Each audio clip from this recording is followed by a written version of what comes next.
What we're witnessing right now isn't some technical challenge or legal problem. It's a crisis, a point of view, of opinion.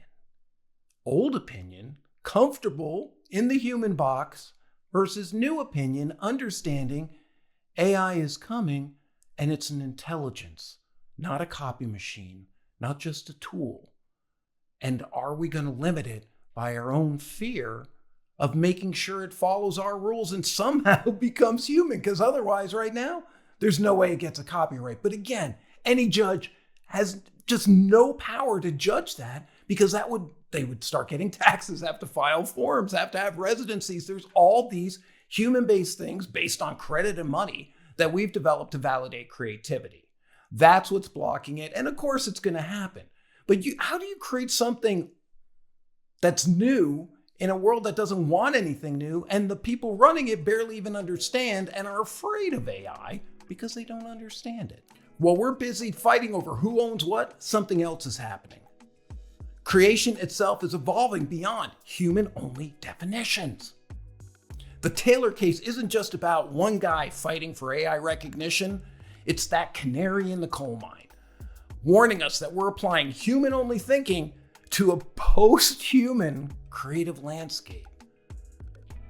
We got to stop thinking about just being human. And I'm talking aliens here, but there's different intelligences arising. And we're just sticking our heads in the sand, but that's what we have to do. We have to figure out where it fits in our old conception of the world. And the AI liar's dividend is the result of this. I mean, it's really hard to tell if something's AI, and if you don't say it, there's not any tools that are going to stop you, and I doubt they're going to send them after you unless you make it an obvious case like Stephen Thaler and have the courage to stand up for what you're really trying to do, which is give AI not only a voice, but to give our creativity an idea beyond the human box of what we could do. Why are we so afraid of that crushing it? In fact, I think it'll make human creativity even that more valuable, both as data and to the person who wants to buy it or use it or look at it or read it or listen. See, the future doesn't only belong to those clinging to the human exclusion creativity, like you can only be human to get it. And those are the only people defining what's going on. We don't have a way to vote for it, and every country looks at it differently in a way.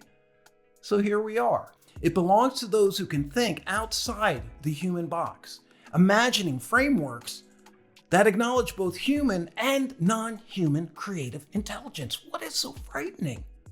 It's here. We love looking backwards when we're moving forwards. And I'm happy to be human, but I don't think that's going to mean AI is here to destroy me, and that humanity and human intelligence is the only measure, and that we can't at least be open enough to give a playground to let AI create and do stuff we can't even afford, so we maintain this illusion of control, because that's the human box. That's the human hang-up, like we're better than anything else. And maybe that's what AI is teaching us. We're all the same, and if everybody has different rules, which ones are you going to follow?